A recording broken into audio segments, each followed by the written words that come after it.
दिसंबर से 31 दिसंबर 2016 तक महिलाओं के लिए एक खास 7 दिवसीय जप अनुष्ठान चले स्व की ओर अहमदाबाद के इस सती अनुसुईया आश्रम में बड़ी ही धूमधाम से संपन्न हुआ। यह जप अनुष्ठान संत श्री आशाराम जी बापू की प्रेरणा से इस आश्रम में महिला उत्थान मंडल की सेवाधारी बहनों के प्रयास से साध्वी रेखा बहन के सानिध्य में आयोजित हुआ। इस जप अनुष्ठान शिविर में 14 राज्यों से आई बहनों ने यहाँ जप, ध्यान व प्रकृति की खूबियों का लाभ लिया। गुरुजी की पादुका पूजन से शुरू हुआ यह जप अनुष्ठान शिविर इन महिलाओं के लिए एक वरदान सा साबित हो रहा था। ऐसा ये आयोजन जो सतयुग की याद दिलाता है। आप सब गुरुदेव की प्रेरणा से यहाँ उपस्थित हुए हो। आप सब बहुत बहुत सौभाग्यशाली हो। आप जिस उद्देश्य से आए हो वो गुरुदेव की कृपा से पूर्ण होके ही रहेगा, क्योंकि उनकी कृपा से ही आप इस अनुष्ठान में सहभागी हुए हो। इस शिविर में बहनों ने आध्यात्मिक उन्नति का ही लाभ नहीं लिया, इन्हें योगासन के जरिए बीमारियों से दूर रहने की कुंजियां भी दी गई। इन बहनों ने जब यहाँ तुलसी के गुणों को समझा तो 25 दिसंबर को तुलसी पूजन धूमधाम से किया गया। इस सामूहिक तुलसी पूजन से इनके कर्म तो सुधरे ही, इनकी आत्मा भी प्रसन्न हो गई और भारतीय संस्कृति के अध्याय में एक खूबसूरत पन्ना भी जुड़ गया। सुबह सुबह प्राणायाम, बड़ बादशाह की परिक्रमा कर जब ये शिविरार्थी बहनें सूर्य उपासना करती थी तो इन्हें आध्यात्मिक उन्नति का एहसास स्वतः ही होने लगता था। जप व ध्यान करना अब इनकी दिनचर्या बन चुका था। तीनों समय की संध्या करना इनकी आदत में शुमार हो गया था। ओम का गुंजन करना, ध्यान करना और भोजन से पहले श्रीमद् भगवद गीता के 15वें अध्याय का पाठ करना यहाँ की गतिविधियों का हिस्सा था, जिसे यहाँ आई बहनें बहुत पसंद करती थी और बड़े चाव से इन गतिविधियों में हिस्सा लेती थी। कुछ बहनों ने पहली बार संत श्री आशाराम जी बापू की प्रेरणा से चलाए गए इस आश्रम में कदम रखा और भारतीय संस्कृति की खूबसूरती को यहाँ करीब से जाना। मैंने बापूजी के पास दीक्षा नहीं ली है, मुझे आना भी नहीं था, मैं ये सब चीज़ में मानती भी नहीं थी, लेकिन फिर भी मुझे ऐसा लगा कि नहीं, मुझे एक बार जाना चाहिए। सब इतना बोल रहे हैं, एक बार तो मैं देखूं कि क्या है सचमुच में अंदर कैसा होता है आश्रम। मैं यहाँ आई तो मुझे लगा कि सादगी किसे बोलते हैं, कैसे सब भाईचारे से रहते हैं, तो मुझे बहुत ही अच्छा लग रहा है कि जो बापू ने इतना सब कुछ अच्छा किया है वो इतने गलत कभी हो ही नहीं सकते, वो सच ही होंगे। तो मैं यही प्रार्थना करूंगी सब लोगों को कि बापू को जल्दी से वो जस्टिस दिलाए ताकि वो जल्दी बाहर आके बहुत और लोगों का उद्धार करें। जब वह ध्यान के बीच संत श्री आशाराम जी बापू की शिष्याएं बतौर वक्ता सत्संग करती नजर आई थी। कोई मनुष्य देह पाकर सगुरा बन के जिए तो भी देह की पूर्णावती होगी। कोई निगुरा होकर जीवन बिता दे तो भी देह की पूर्णावती होगी। बस ईश्वर कृपा इतनी, गुरु कृपा इतनी कि उसका मिला हुआ मनुष्य देह गुरुदेव के सत्संग सानिध्य से, अभ्यास से सार्थकता की ओर जाए।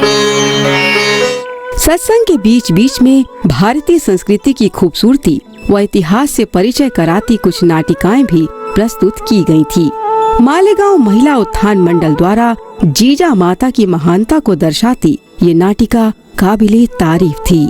सप्त सागरानो या चंद्र सूर्यानो या ग्रह नक्षत्रानो या दाही दिशानो या देव देवतानो संत सज्जनानो कुलवंतानो मराठ मंडळीनो अवघे अवघे या।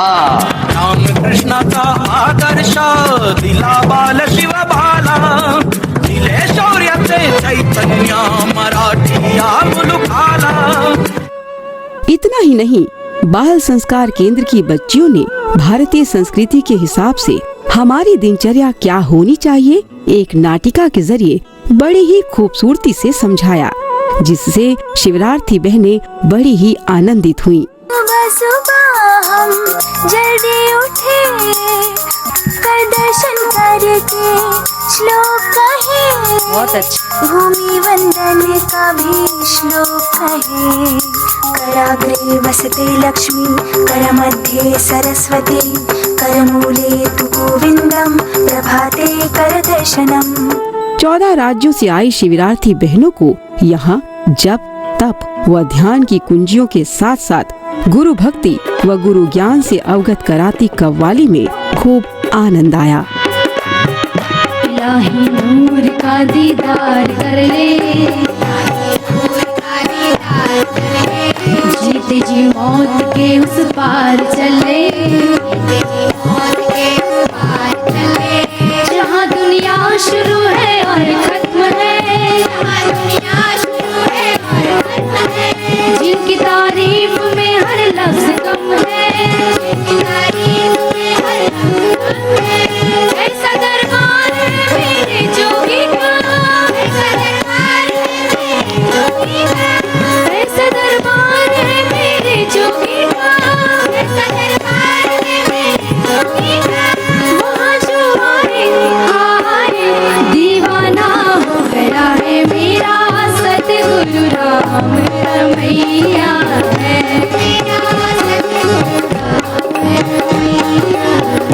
मेरा सतगुरु कृष्ण कन्हैया है। इस शिविर में हर रंग दिखा। आध्यात्मिक उन्नति, जीवन का सही विकास और परिवार को स्वस्थ रखने के लिए इन बहनों को आश्रम की डॉक्टर से भी मिलवाया गया। अल्कलाइन वाटर थेरेपी है, इसके माध्यम से हम अपने पूरे शरीर को डिटॉक्सिफाई कर सकते हैं। डिटॉक्सिफिकेशन का मतलब है कि हम उसे विष मुक्त करते हैं। इस शिविर में सनातन संस्था गुजरात की सदस्य शीला बहन दातार ने भारतीय संस्कृति व संतों के प्रति हो रहे अत्याचार के प्रति संगठित होकर आवाज उठाने की मांग की। ईश्वर ने हमें सद्बुद्धि दी है, मौका दिया है, तो हमें कहना तो जरूर है, नहीं मानेंगे उनका नुकसान होगा। इस तरह से धर्माचरण करके, धर्म जागृति करके और हम सभी मिलके ये उन्नत समाज बनाने के लिए व्यष्टि साधना और साथ साथ में 70% फायदा हो, इसके लिए धर्म प्रसार के लिए निकलेंगे और हमारी ईश्वर प्राप्ति की, मनुष्य जन्म की जो साधना है वो पूर्ण कर सकते हैं। प्रतिदिन शाम की संध्या का आयोजन श्री वासुदेवानंद जी के सानिध्य में मुख्य आश्रम में किया जाता था। किसी के मन में प्रश्न हो कि कई लोग बहुत समय से सत्संग श्रवण करते हैं, किसी के मन में हो बहुत समय से कई लोग सत्संग श्रवण करते हैं, फिर यात्रा इतनी क्यों नहीं हुई जहाँ पहुँचना चाहते थे। तो संत भगवंत का, सदगुरु का सत्संग श्रवण करते समय श्रोता के पास 3 बात नितांत जरूरी है। 3 बातें नितांत जरूरी है।